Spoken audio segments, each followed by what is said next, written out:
The scientific attitude toward man is moving continuously from the obvious toward the subtle. We are beginning to recognize a network of intangibles lying behind the human personality. 25 years ago, the world was sharply divided between those who saw in man merely a highly perfected machine and those clinging to the spiritual foundations of our culture and resting their case upon the reality of the human spirit and soul. The interval between these two groups is only now beginning to be bridged.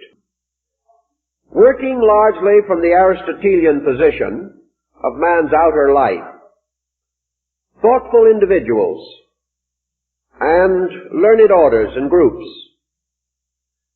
seeking to unfold and advance basic human culture, are recognizing the mysterious background which lies behind the obvious conduct of the individual.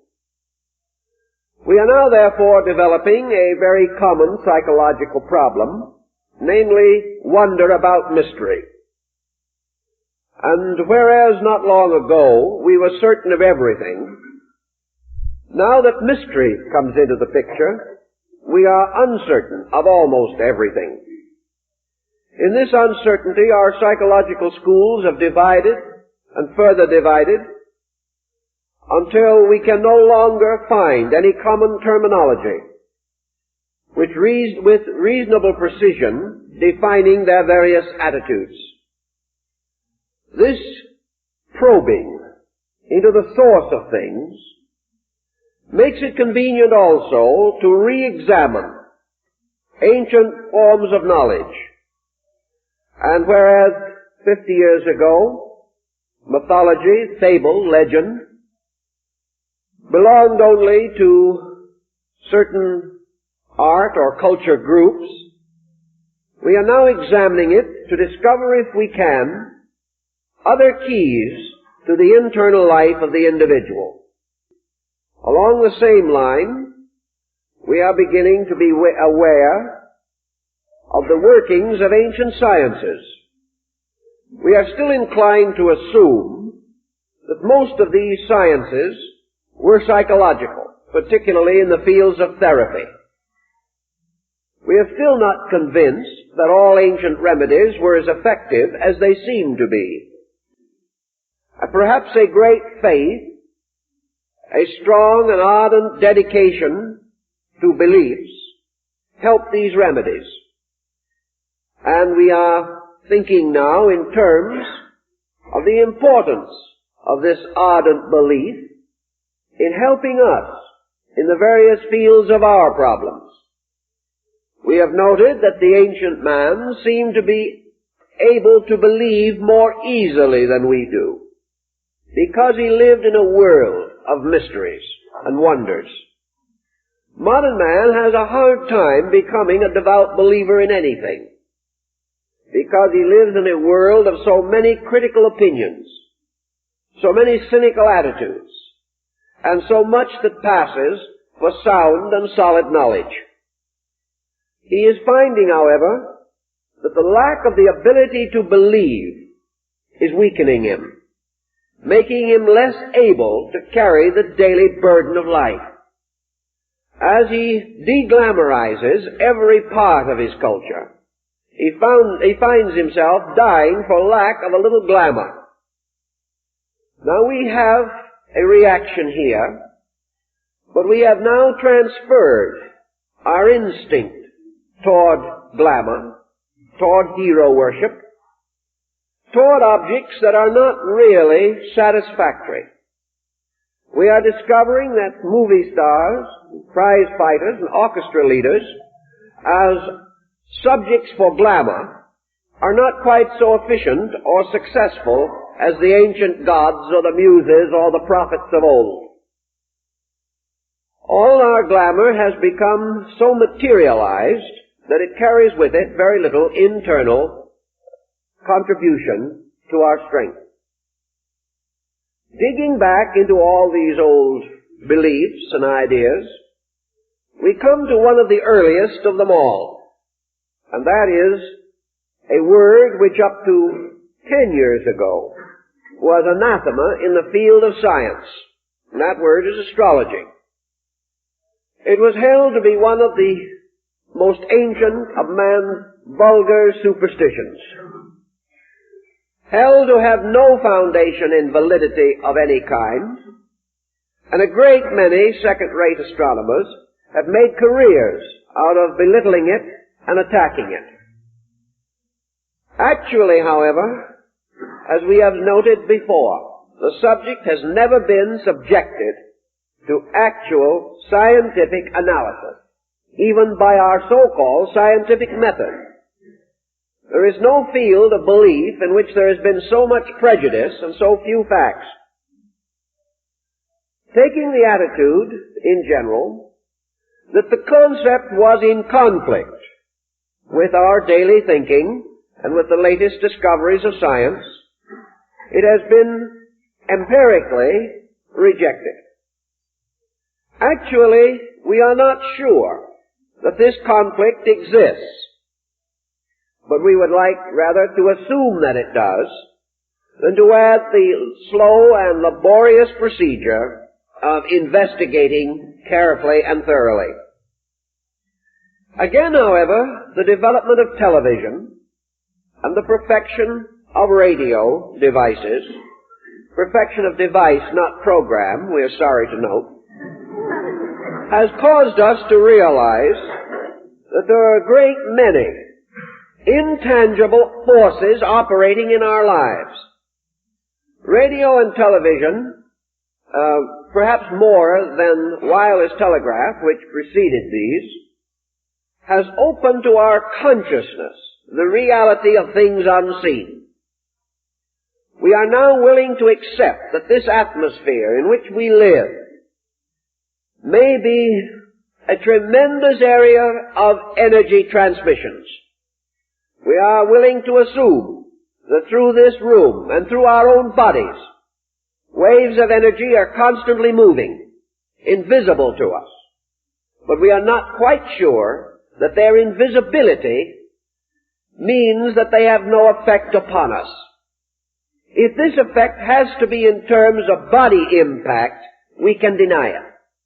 But if behind this body is an energy field, not so different from these very energies moving in space, are we certain that these universal energies have no effect upon our internal energies? Are we able to say with certainty that we are living in a universe of vital force, and yet we are immune to so many aspects and phases of this force, even though the force itself we must accept as the very source of our life?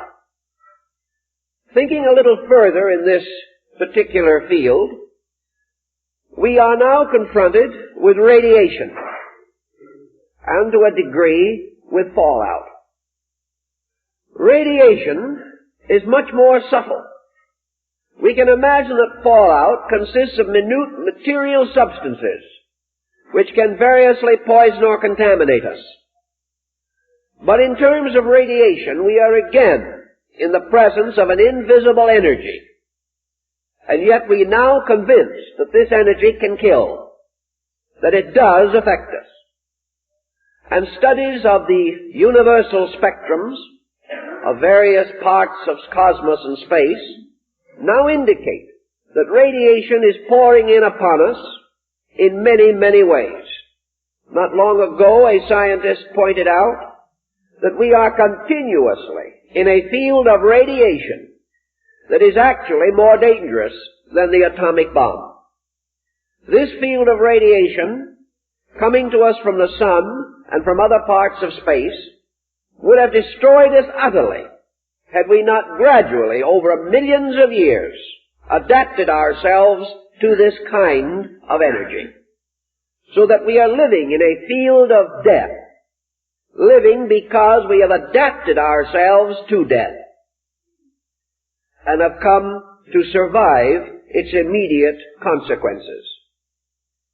With this type of thinking, therefore, the possibility that man lives in a world of energies is not nearly as mysterious as it used to be, or as difficult to accept. Nearly always, and this is true of all sciences, we have to break through old superstitions and unfounded interpretations in order to come to the substance of a thing. But let us not imagine for a moment that the stargazers of old were unique in their ability to befuddle their own subject. Today, in practically every branch of learning, the greatest menace is the expert. This individual is so set in his own ideas and so certain of his own methods that for every fact we discover, we add at least 3 or 4 new superstitions for our memory to struggle with. Today we are encrusting nearly all of our modern branches of learning with interpretations and explanations that will be obsolete in 10 years. If, therefore, the subject of astrology has been exposed to human interpretation and misinterpretation, as Dr. Budge of the British Museum points out, for nearly 35,000 years, it is quite conceivable that it would have accumulated a number of elements and factors which may have to be sloughed off in the search for facts.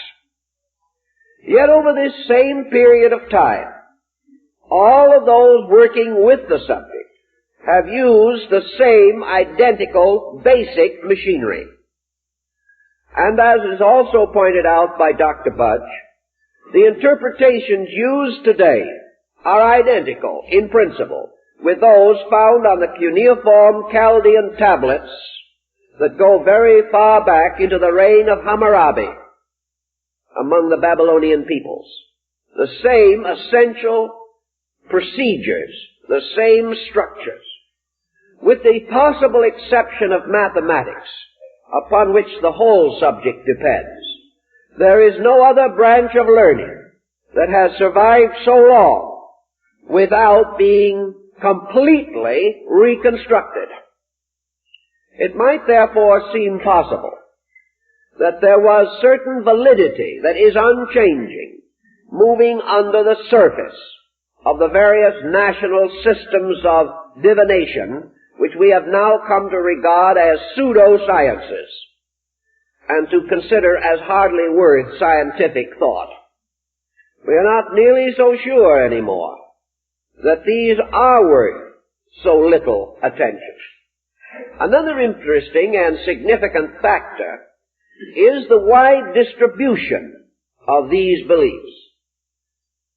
It has been said, and perhaps not untruly, that no culture system has ever attained maturity without the belief in the influence of the heavens upon the earth and man.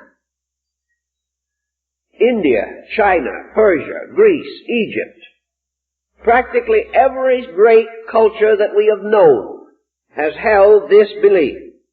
And up to the last 500 years, it has been for the most part held with esteem.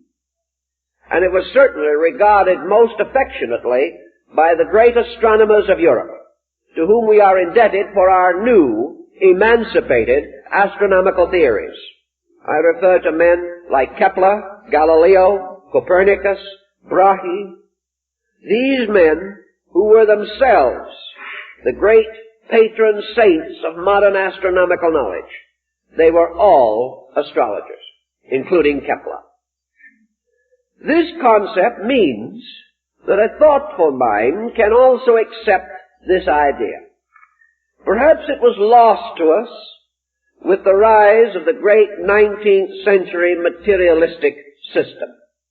It could not then be fitted in, because man could not, under the dictum of science, believe what he could not see, or accept what could not be demonstrated in a laboratory. Unfortunately, however, he made no consistent effort to demonstrate, and therefore found it easy to reject something that he was not even interested in considering. Again, perhaps, the tremendous competition in the mind of man between antiquity and the modern world, the reluctance that we have to assume that other peoples or other ages have had knowledge that was important. We more or less hate to admit this. We like to feel that we are unique in every field of discovery. And some East Indian scholar and scientist, in this case Nobel Prize winner, tells us that the Hindus were using electricity and making batteries 7,000 years ago. We are more than astonished. We are humiliated. We are offended. It is a personal grievance. And the first thing we must do is to prove that it is not true. It is to us more important to disprove these things than to investigate them. A small opening has been made in this wall of attitude on the level of medicine.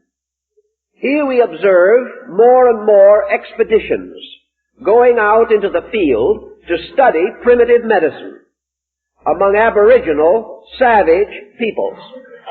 And from some groups and tribes that are still, or up to recently have been, headhunters, we have made important medical discoveries. We have learned of herbs and simples, of various materials used to combat specific ailments. And out of the primitive lore of the medicine man, the voodoo doctor, and the juju magician, we are gaining information that will help Americans to live longer. At first, this was also so humiliating, no one dared to think about it. Today, however, we have a slightly improved attitude because we are all uncomfortable and are seeking remedies. And it has dawned upon us that it is better to have the remedy than keep the prejudice. It took a long time to get this far. This may be termed a major step in culture. A step towards better times for all of us. The development of psychology has brought with it considerable interest in the intangible sources of human energy supply. It has caused us to become aware of this dream life behind the individual and the classification, as we have advanced it, of the various forms of phenomena emerging from man or moving through man has increased our respect for the mysterious plus X in the root of man. At one time we were certain that this selfhood in man was nothing more or less than the byproduct of irritation in the cerebral processes. That the individual, becoming mad enough, became a person. We are not quite certain of this anymore either. We are beginning to think more and more in terms of the person living in the body. And we have suddenly come to the realization that an unseen, invisible, immeasurable quantity, which we call self in man, is responsible not only for his actions, but for this vast and wonderful conglomeration of attainments which we call the modern way of life.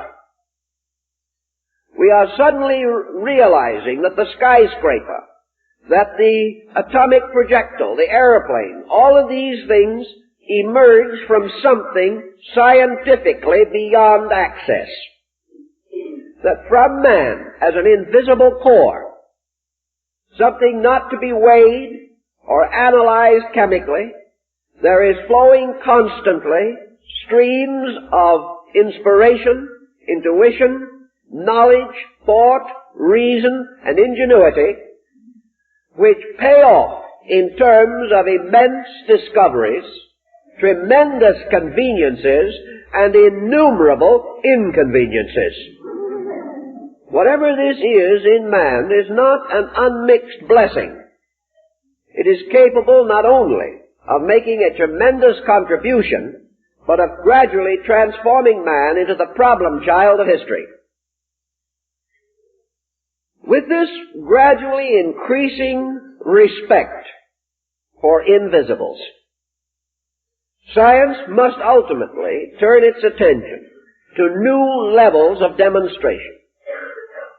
It must discover new sciences of itself, or restore them out of the past, by means of which it can approach reasonably, rationally, and so far as is possible scientifically, the mystery of the invisible at the root of all visible things in nature. Until it achieves this, it can never move from the sphere of effects to the world of causes. And all effects are suspended from adequate causes in nature. We like to think, of course, that visible effects are practical and invisible causes are impractical. Yet how shall we say that that is impractical, which though unseen becomes the power behind all practical works and labors? It is like some mysterious moral force, like man's urge to love. We cannot define it, we cannot explain it. But whatever good we have in our world has come from it. And the failure of this is the most dismal failure that can occur within the structure of human life. So we have these intangibles, and we must approach them scientifically. We must have something more than a grand admiration.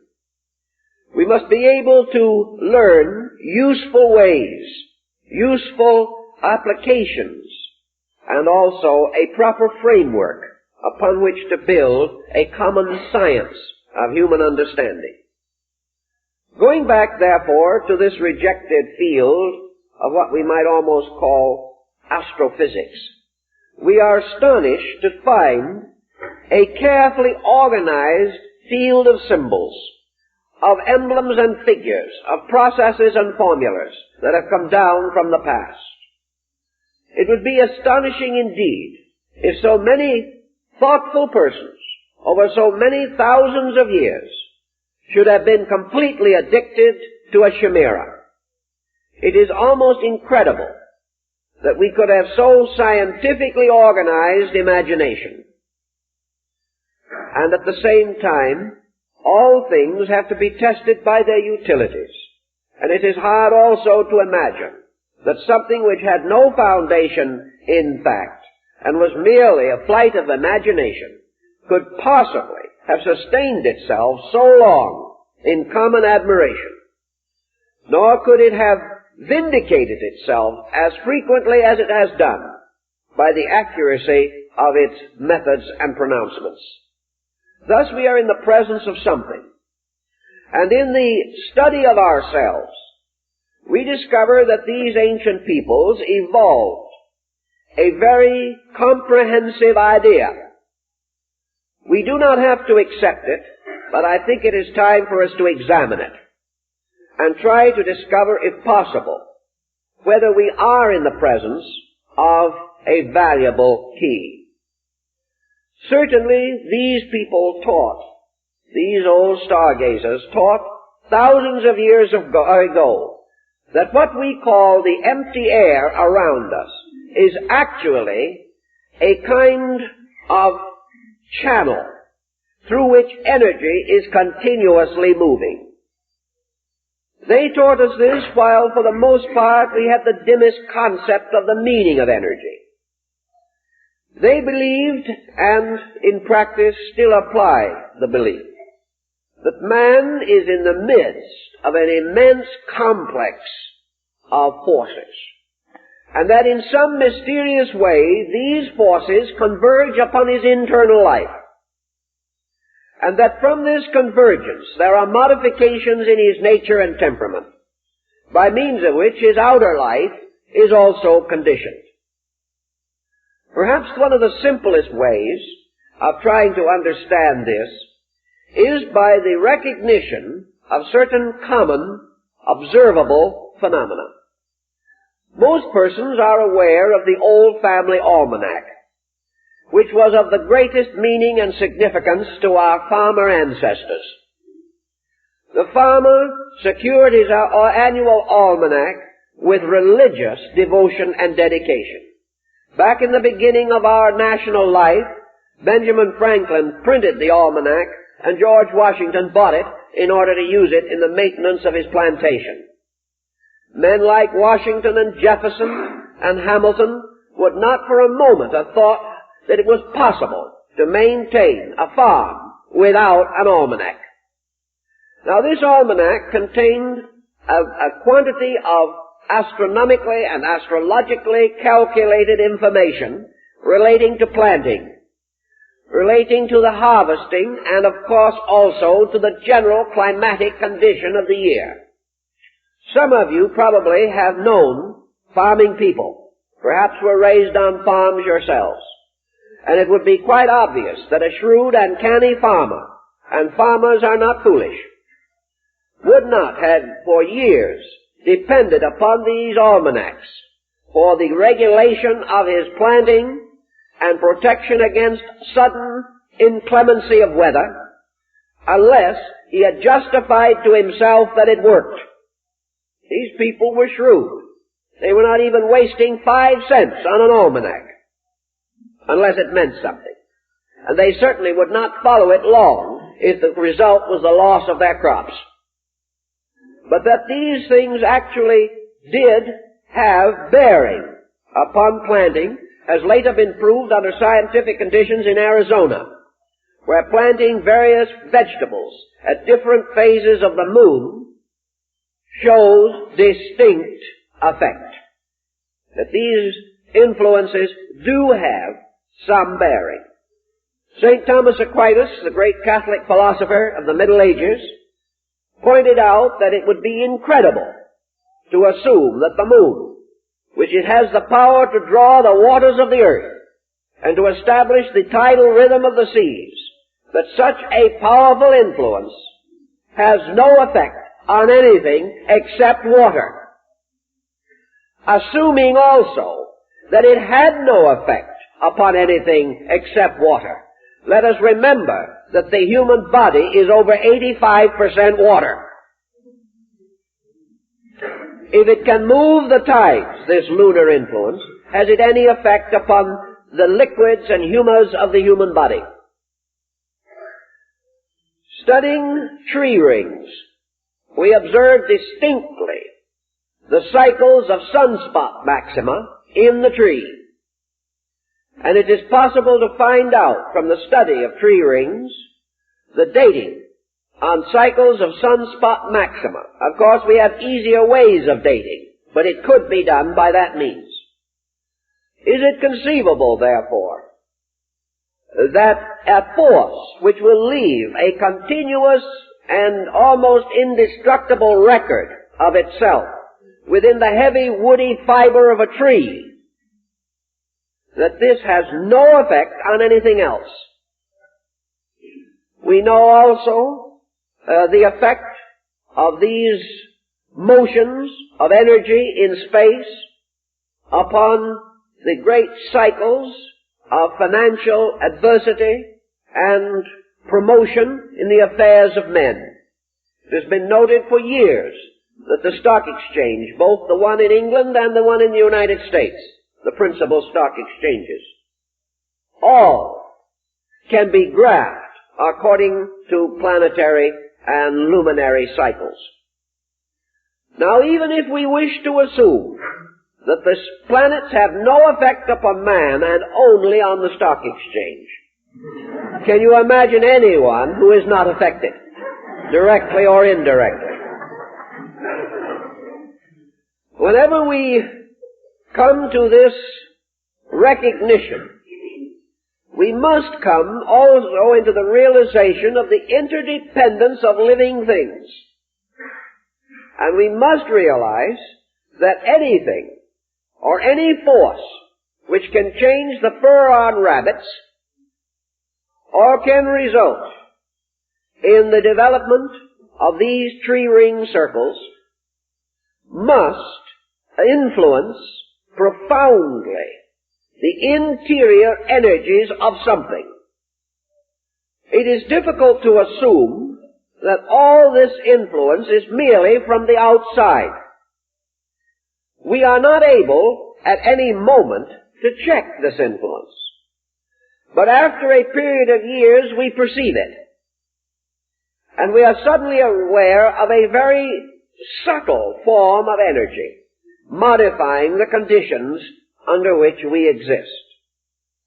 The Greeks held to this concept also, and Plato's great cyclic year, and his various periods of alternating fertility and sterility, by means of which the cultures of humanity are so profoundly affected. These observations remain true. The various phenomena which Plato described actually occur. But how shall we understand it? Not having a better explanation, is it conceivable that he could have been right, as he was in so many things? Could a man whose knowledge of politics, government, human philosophy, and religion be as profound as it was, and have survived so long to our admiration, been completely naive in something else of equal importance? It is hard to imagine that he could have been. And certainly we have no right to take it for granted. We must therefore at least make honest investigation. This brings us perhaps to one of our important psychological points. Namely, that as we know from the seasons that the energy availability differs at different parts of the year due to the inclination of the Earth's axis, we know that this is true because we can watch the coming of winter, and we can watch its disappearance again after the vernal equinox.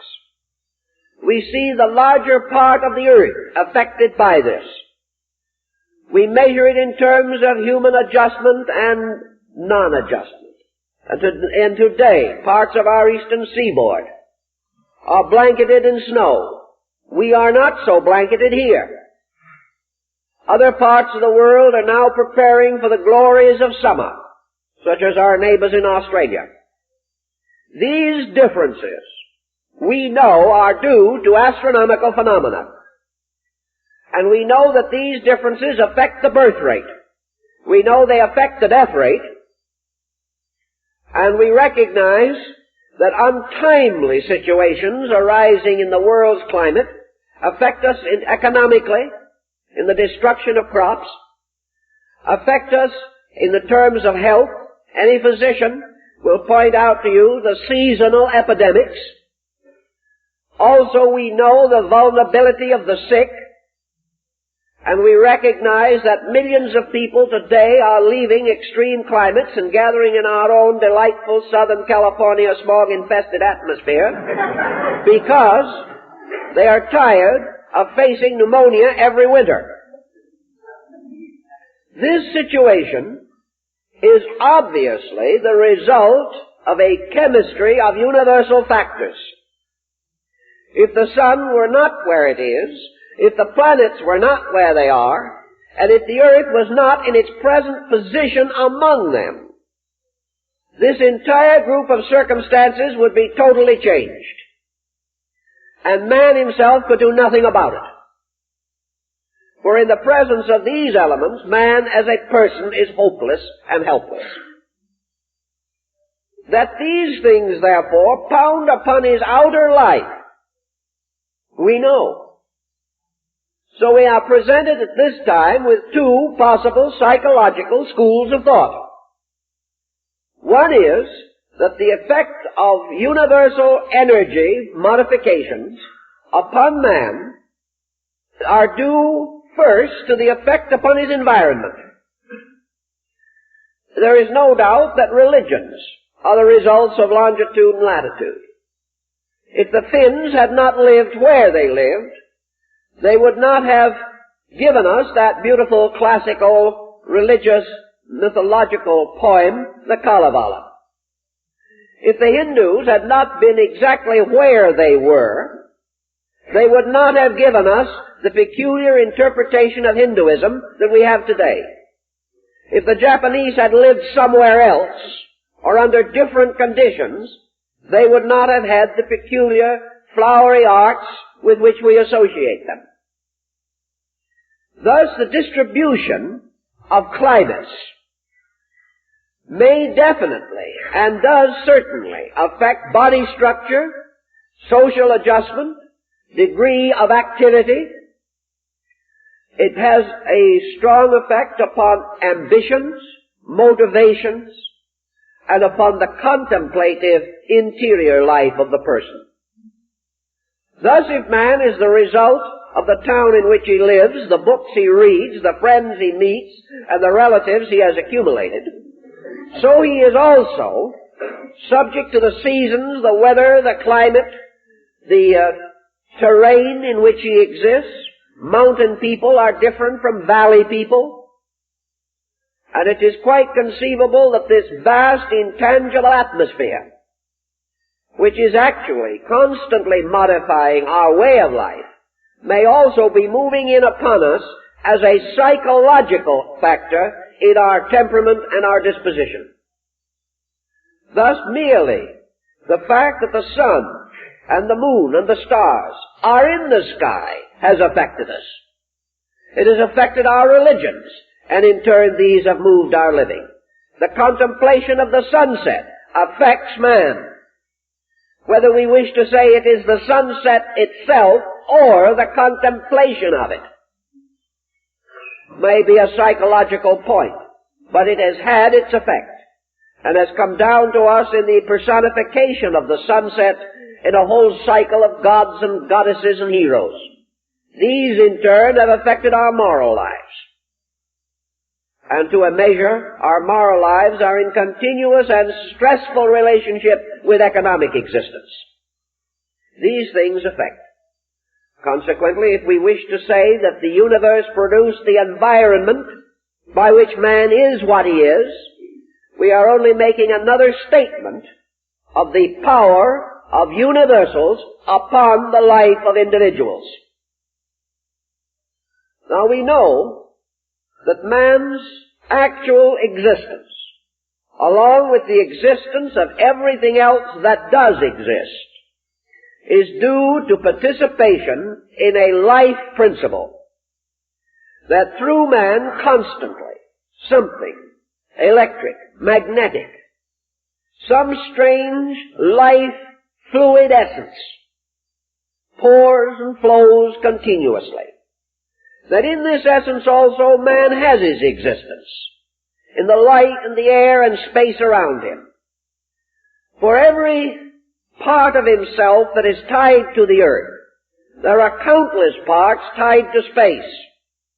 We have become so accustomed to watch our feet and think of the solid earth beneath as a symbol of all reality, that we have forgotten that were we and are we separated from the space energies by which life is maintained, we will simply and do simply pitch forward upon the earth dead. Thus our lives come to us out of life itself. And how shall we observe or assume that life reaches us? Are we to follow with the ancients that believe that the life of man really originates in the living spiritual being that ensouls the planet? Or are we willing or more inclined to assume that it arises from the tremendous energy fields in which this planet floats, suspended itself by one of the greatest mysteries of energy and motion? Thus assuming, and we must assume, we have no choice, that our energies, by which we can lift a hand, read a book, take a step, that these energies are invisible, but absolutely real, and that without these energies, we have no achievement, no existence possible. We have the telephone. We have the instrument on the wall or on our desk. We know that it is tied with a mass of wires and a network of stations and substations to phones all over the world. Yet if the current that moves within these wires and carries the message ceases, the telephone ceases to be important, although its physical structure remains undisturbed. It ceases to live. It is dead.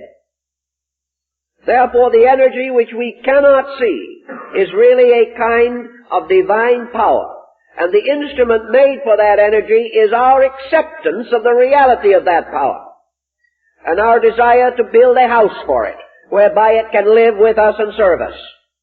But the instrument is the servant of the energy. Without the energy, the instrument is meaningless. And in the same way, the human body, about which we boast so much and so continuously, is an instrument. And without the energy that ensouls it, it is meaningless.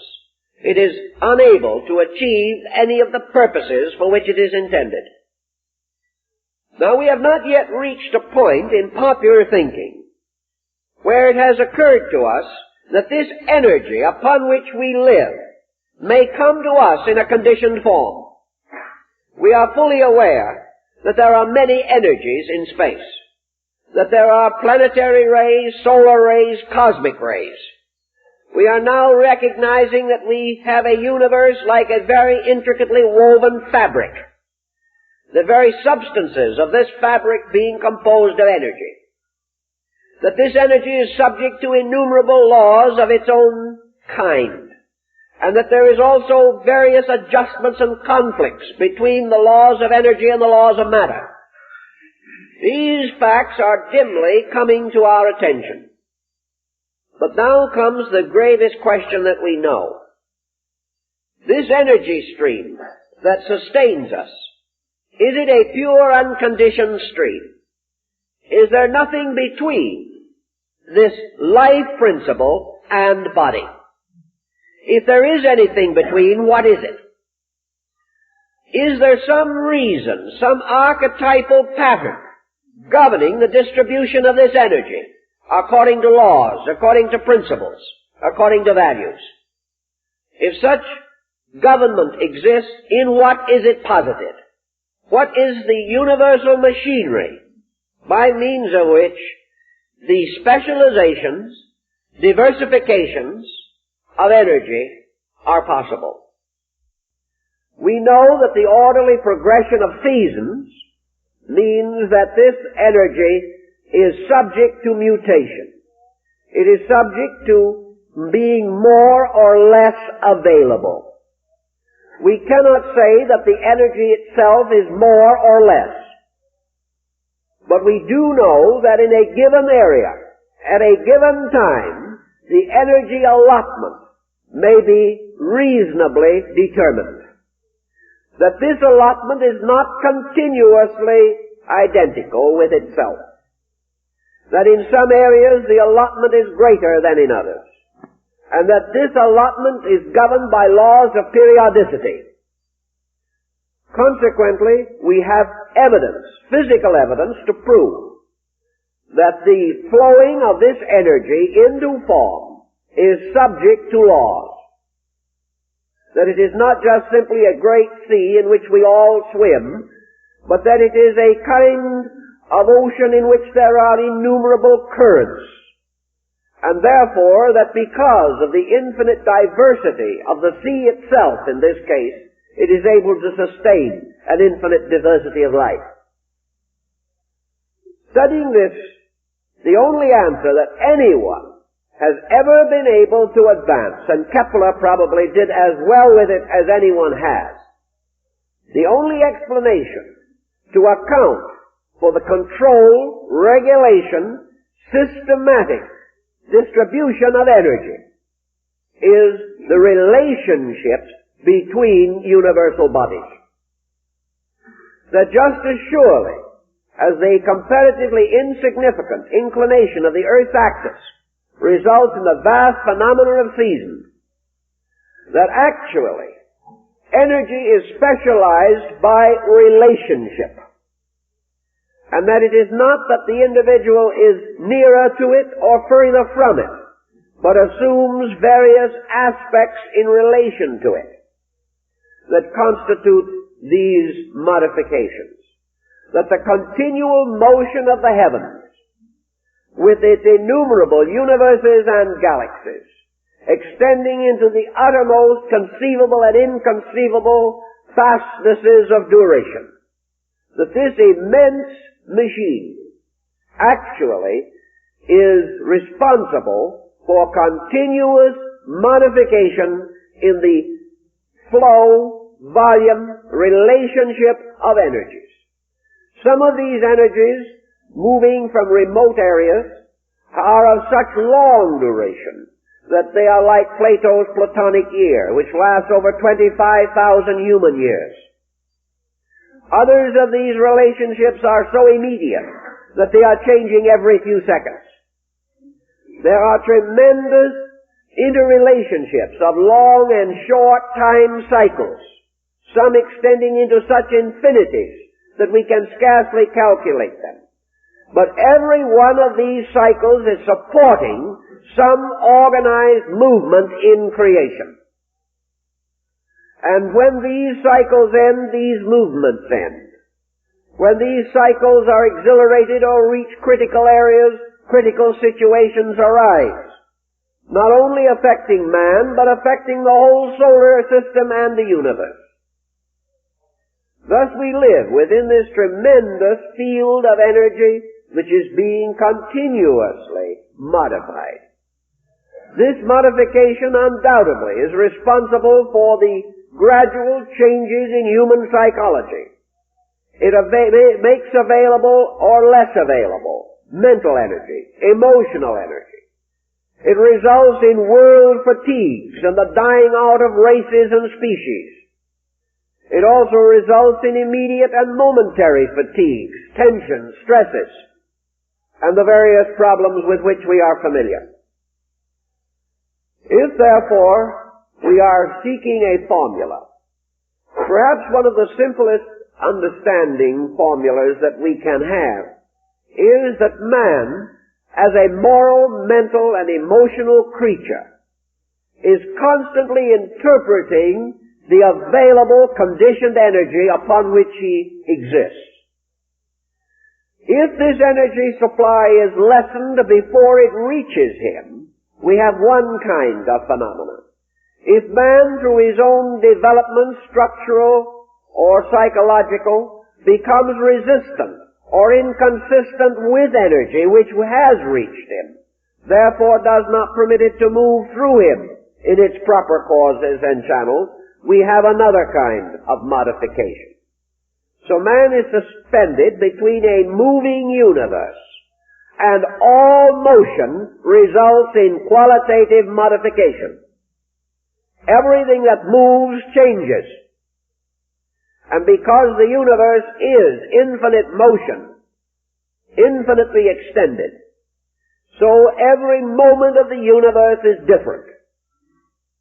Man living within this constant difference experiences one of the first dilemmas, namely that he cannot understand such motion. Therefore, through his ignorance and failure to respond, he does not keep pace with the motion of energy. As the interval between his own motion and that of energy increases, he comes into conflict with the very life principles upon which he depends for existence. Such conflict may well lie beneath the entire problem of human adjustment, physical and metaphysical. Assuming then the possibility and the reasonable probability that man is an interpreter of universal energy, that he is a kind of small universe in which all these parts of the greater world have their miniature reflections and models, we then come to the conception that man's existence lies largely upon the foundation of his available energy. Energy is the source of function, and function for man is the reason for existence. Unless he is able to function in these patterns, he has lost the significance of these patterns to himself. If then we must seek for a basic explanation, let us remember that the very primary elements of ancient astrological thinking had to do with energy allotments. We divide people today into two basic types. Those who are truly active and those who are tired. And today the majority of human beings is tired. This tremendous sense of fatigue, which we all commonly experience, and which makes life increasingly difficult for us.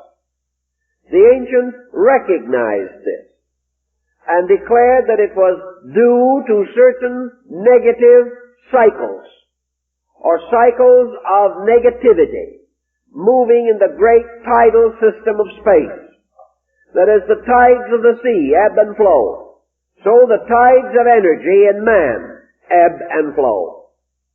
Now, ebbing and flowing psychologically is a very important thing, inasmuch as we have to recognize that energy is never actually absent.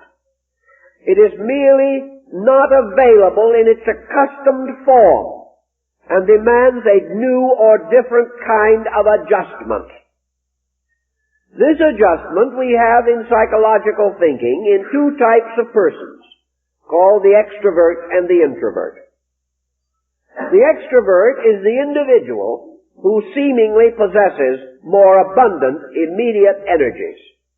The introvert is the individual in whose life these objective energies are not as obvious or abundant.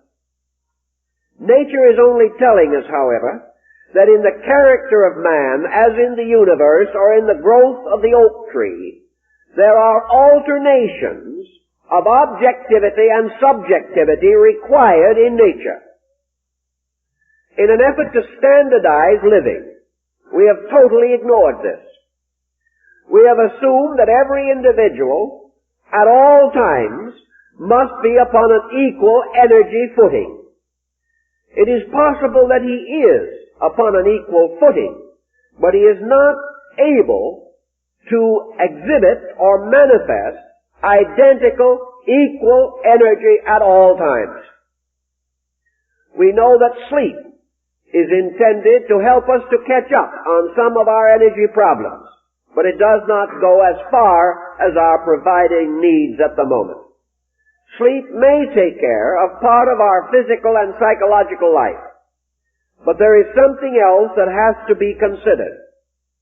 Namely, that nature has set this grand pattern that is caused to operate by an innumerable galaxy of suns, and that man, regardless of his egoism, is still merely a tiny creature within this incredible machinery.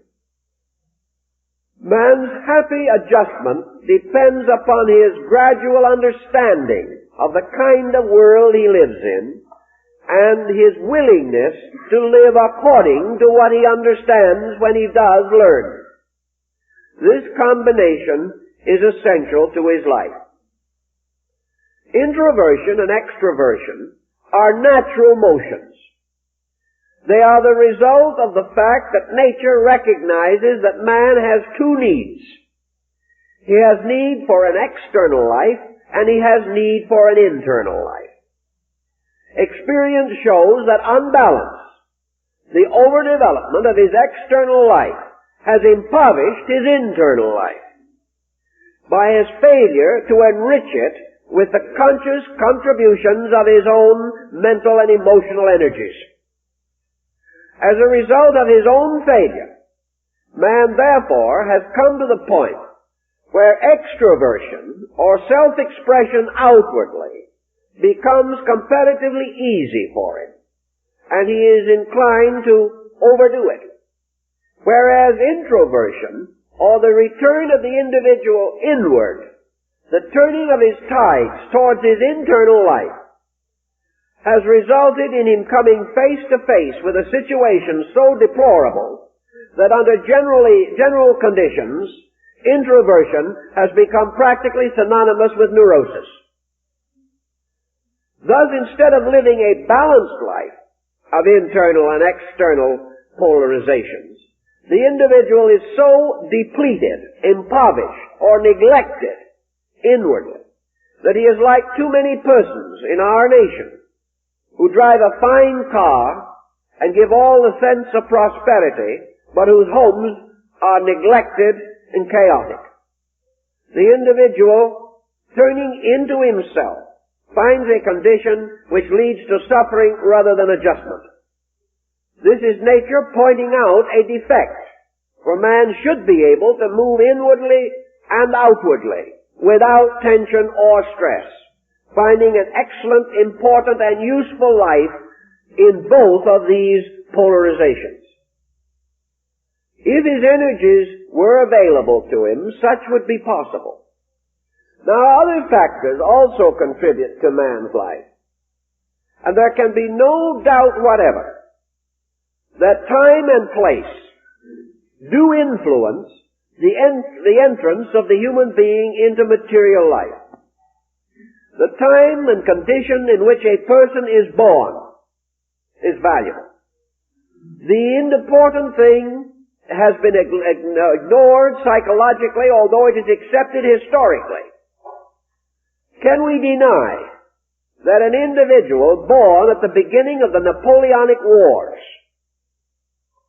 was under a different type of environmental heritage than the person that was born, we will say, in the Golden Age of Greece?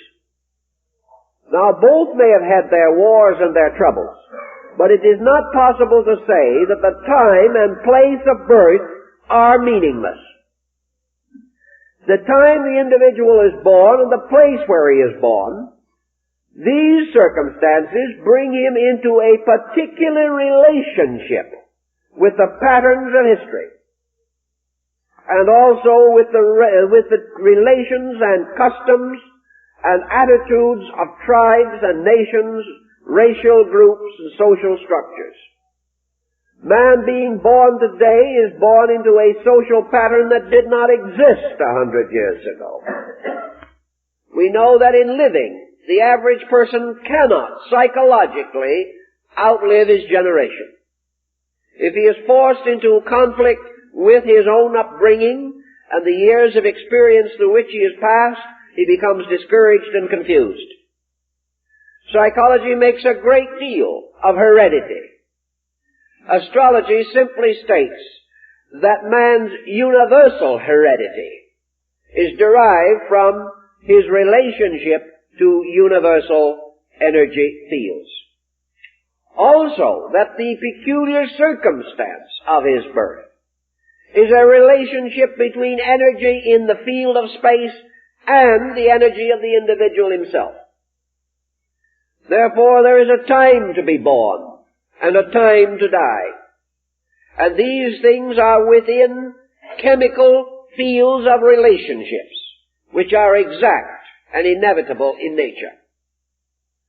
By means of such laws and principles, not only is universal machinery maintained, but also universal ethics. The rightness of things is made possible because of the immutability of the universal pattern in which we exist. Also, in studying their nativities of persons in ancient times, the old stargazers studied, first of all, the individual's personality. The personality is that part of us which we exhibit to others. This personality is the container, the vessel, into which energies will be poured. It also reveals the immediate use that we shall make of the energy available to us, a use which will be in some way unique or different from the use made by another person. Consequently, personality becomes the final distributor of man's personal energy.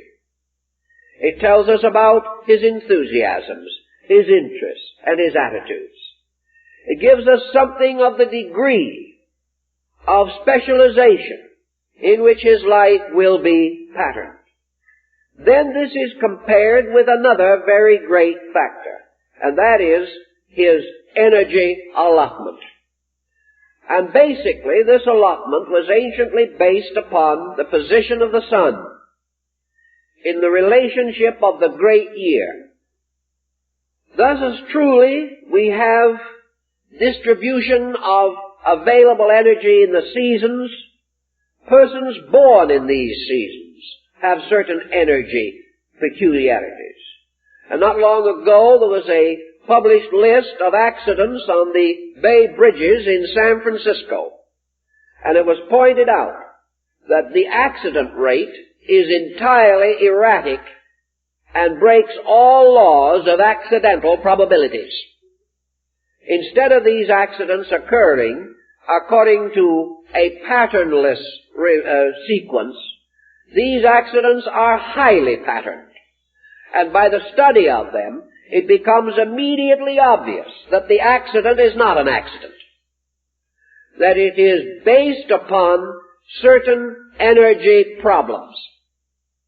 That the individual at the wheel is much more likely to go to sleep and have an accident, or is much more likely to have slow reflexes and have an accident. All these things are determined apparently by energy allotments. Thus the sun to the ancient was the symbol of man's energy allotment, its relationship to him, its effect upon him, and the bridge between the sun in the heaven and the source of life light in man. This bridge was always regarded as the nativity, the symbol, the horoscope, the sign by means of which certain actual calculations of the availability of energy resources could be made. Now, better calculations may be made in the future, but we view with considerable interest the audacity of the ancient, who long before the dawn of science actually did fashion a bridge, by means of which he sought to measure the life power in man and the peculiar action of this life power in various men, not merely in an empiric situation. From energy allotment, then, we come to the conclusion that two kinds of persons do exist. Those who by nature are essentially positive, and those by nature essentially negative. Now, by negative and positive, we do not mean good and bad, nor do we mean strong and weak, nor do we mean helpful and helpless. These are not the applications, because, as the Chinese and East Indians pointed out long ago, the greatest mystery of all is the mystery of negative energy, not positive energy. Now, up to the present moment, we have considered negative energy merely that part of energy which we do not understand. Negative energy may also be that part to which we do not immediately respond. It may also be that part of energy not yet explored. And if that is what is meant, then indeed the negative energy is the greater part, because we know hardly a fraction of what must ultimately be known about these subjects. But negative energy is in some way what we might term a spiritual energy. It is negative as we now view all spiritual things, because they are not immediately visible to us. It is negative because it does not help us to get rich. That is, not obviously. And anything that does not help pay bills is not only negative, it is a luxury in these times. It is termed negative also because it forces man into one of the most disagreeable relationships he can endure, and that is into his own company. Negative energy is energy which has by its tendency a motion inward or away from objectivity. Negative energy, therefore, to us may be little more than a vacuum, but it is this vacuum that it conceals the mystery of deity. All things moving upon the levels of positive energy are very obvious in their functions. The individual gets up, rolls up his sleeves, and does things. But what does he do? What is the final result of what he does? Usually his own destruction. By positive energy, he is led from one excess of action to another. Also, of course, he is led to a certain degree of material accomplishment. It is not that we should discount so-called objective energy. It is that we should recognize that like nearly everything else that makes up our modern pattern, it is of secondary importance elevated to first place. That this so-called positive energy is leading us into a quantitative victory over the unknown, whereas what is termed negative energy is the secret of our qualitative victory. And of this we have very little knowledge or thought at the present time. Nearly all solutions to all problems arise from the individual who is able to become adjusted receptively to truth. Receptive adjustment, therefore, makes use of a kind of energy which is different from that which is used in material objective adjustment. Actually, receptivity appears to use less energy. Actually, it uses more of a very refined kind of energy. Because receptivity is not negativity as we know it. What we call negative energy is simply an energy with a purpose which does not lie within the field of our ordinary experience. Yet upon this energy we must build, and we live because of it. Because our internal life is sustained by this energy in the same way that our external life is sustained by material energy. Therefore, out of the study of the effects of the universe upon man, we must ultimately come to the recognition that man has an internal life, which we may term a psychological life, and that this is subjected to laws other than the laws of matter. Our attitude today is that all influence that models or molds the internal life of man comes from the outside, and is made aware, and we are made aware of it, or it is visible to us because of the light of the sun shining upon it. Paracelsus declared emphatically that the interior life of man is also subject to energies and laws which are not obvious materially, and that the individual's inner life is subject to its own environment, the forces of it, and the energies sustaining it. If our outside life is in a quantitative environment, our inner life is in a qualitative environment.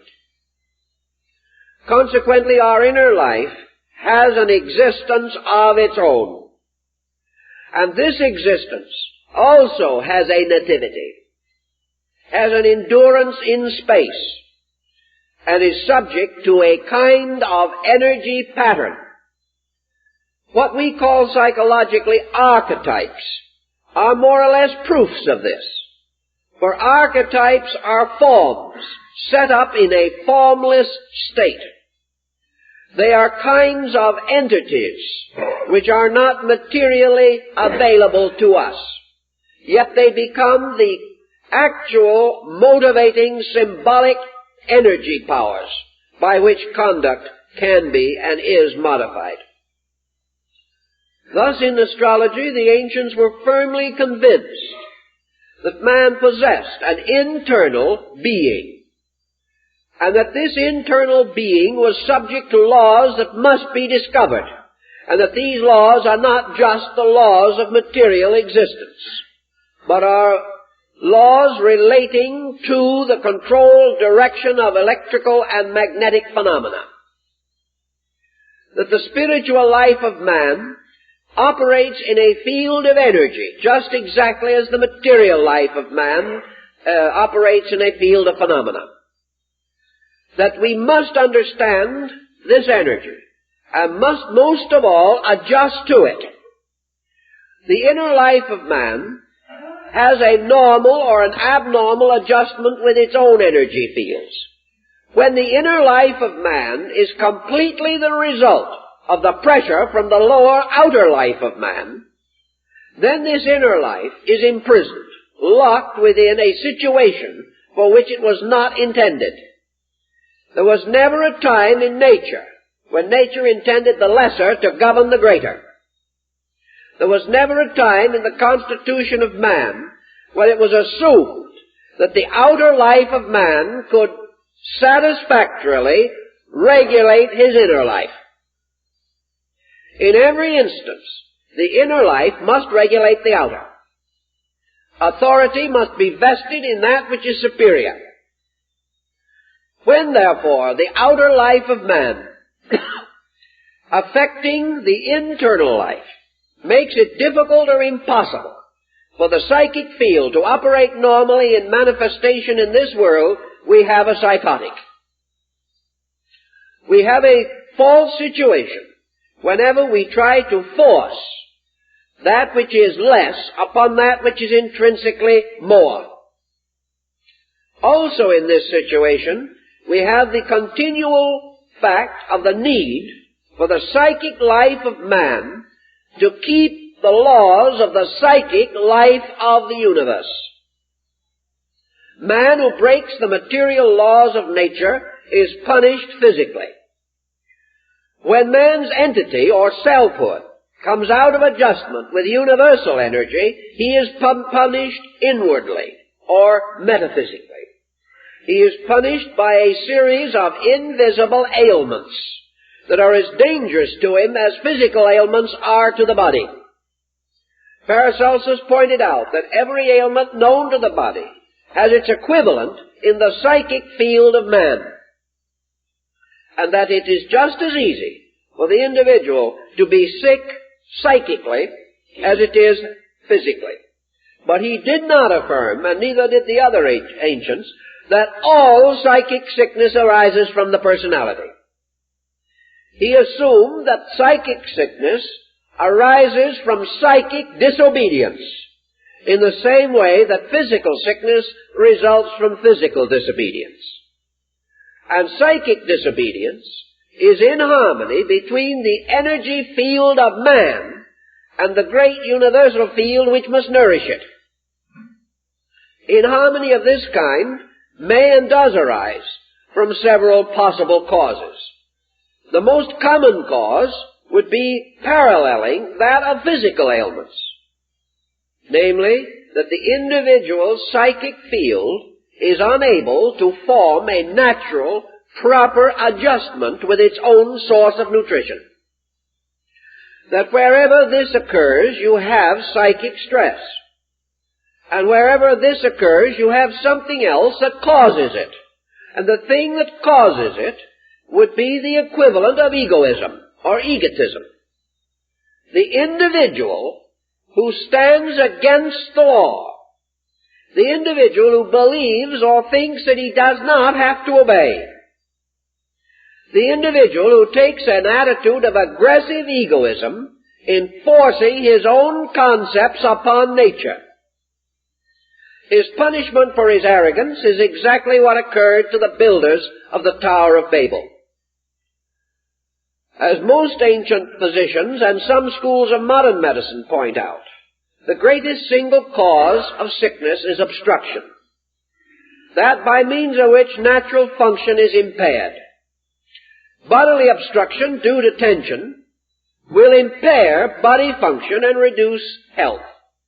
Psychic tension in the form of psychic stress interferes with the distribution of energy on the psychic plane and makes possible the development of psychic ailments. If then the problem of the great cyclic year is taken into consideration, man must not only keep the laws of nature to exist, but he must also keep the laws of soul if he is going to exist. The laws of nature. These are simply man's way of naming energies. Laws are actually at least manifested through great orderly energy patterns. Wherever there is disobedience, it means that we have broken relationship with energy. Wherever we have gone our own way, regardless of right and wrong, we have broken harmonious relations with energies that were necessary to sustain us. And the ill result of our poor conduct is due to the amount of energy that is cut off. In the same manner, our psychic life is due to the energies which by various attitudes, complexes, fixations, etc., by which we crystallize or obstruct the motion of the psychic life of man. It is as though a fish in the sea tried to stand firm and prevent the tides, especially a very small fish, a minnow. This particular type of disobedience is ridiculous and is only possible because man does not understand. If he ever saw the facts, he would not be so foolish. Actually, however, adjustment with nature carries much more of an implication than we generally assume. Let us imagine that man psychically formed an adjustment with the great energy fields by which he lives. His adjustment must be almost a Buddhistic one. And perhaps this is one of the reasons why Buddhism will someday be of the greatest value in psychology. Man adjusting to universal energies, psychically particularly, where you have a much more volatile world of value. He is adjusting to motion. He is not adjusting to something that is fixed. He is not adjusting to a point where he has once adjusted, it will always be so. He is adjusting to something that is never twice the same. He is adjusting to something that is itself pure motion. Consequently, his adjustment cannot be a mental one, because the mind's thoughts cannot move that rapidly. It cannot be an emotional one, because his emotional climate cannot change so quickly. His adjustment must be one, then, of total acceptance of motion. Or everything which impedes motion or impairs it must cease in his own psychic field. And unless it does, he will continuously be subject to pressure. Now, such an adjustment is not negation. It is the most difficult of all possible attainments, because it means that the individual must be integrated in constant motion. He cannot merely lie back and float. He must function in motion. He must recognize that out of a moving core within himself, continually adjusting more completely to the energy patterns of space, he is unfolding, he is growing, he is moving with qualitative as well as quantitative motion.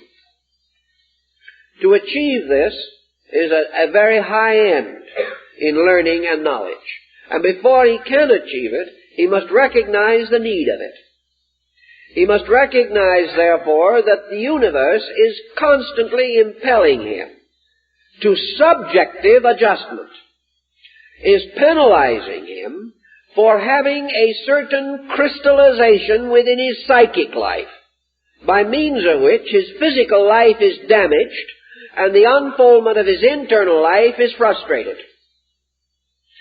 To move with these energies, to be able to use them, requires a greater knowledge of them and their attributes, their qualities, and their keywords.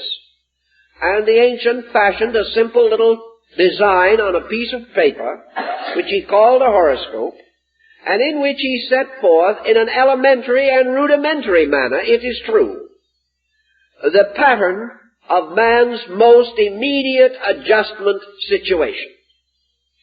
He was convinced in his old days that this pattern was valid, that it was the only form of learning known to man in which his personal relationship with the universe was revealed.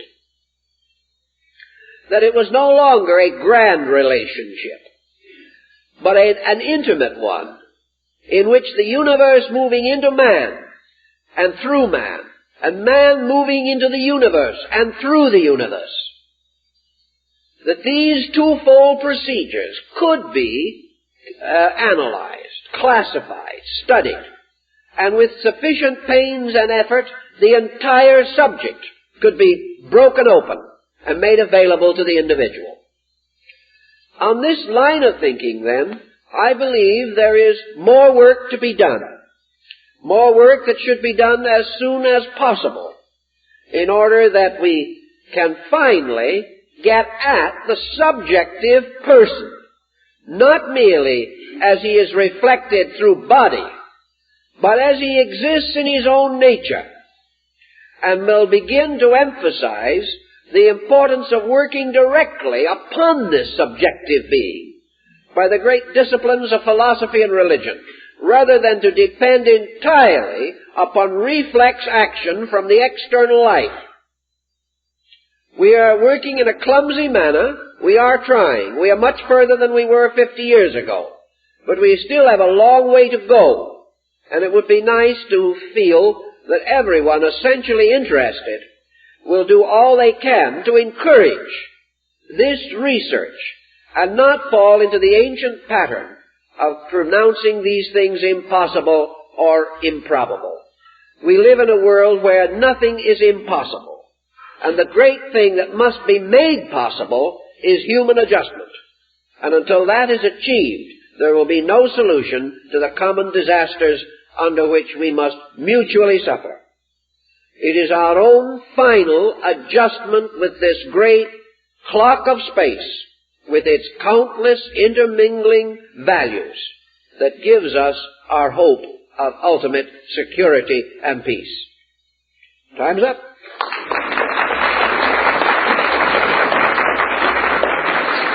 Now, not long ago, we had a number of folks came together and were talking about something, and someone said, yes, reincarnation is a very interesting theory. Karma is fascinating. But what would it do to our Western way of life? Supposing everyone started believing it here, living according to it, would it mean that we would have economic failures? Would it mean bankruptcy? Would the bottom drop out of the stock exchange? What would happen to our religions, our philosophies, and our sciences? If we lived and believed according to this doctrine, would we go forward 1,000 years or backward 1,000 years? It's an interesting theory and problem, so we're going to discuss it next week. We hope you'll all be here to share in this occasion. We have a little pamphlet called Planetary Influences and the Human Soul, which may be of interest in connection with the subject of this morning.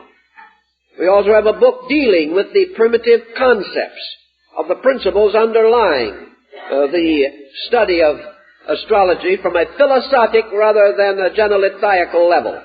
The subject is the philosophy of astrology. Don't forget our newest book, Collected Writings, which might make a nice Christmas present if you know friends who like our books and do not have this one. Our Lady of Dreams book has been used by hundreds and thousands of people for Christmas gifts.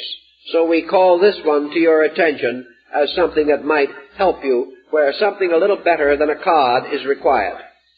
Our used book table has a number of gems on it, which we think you will enjoy browsing through, and we certainly thank you for being with us this week and hope to see you next week.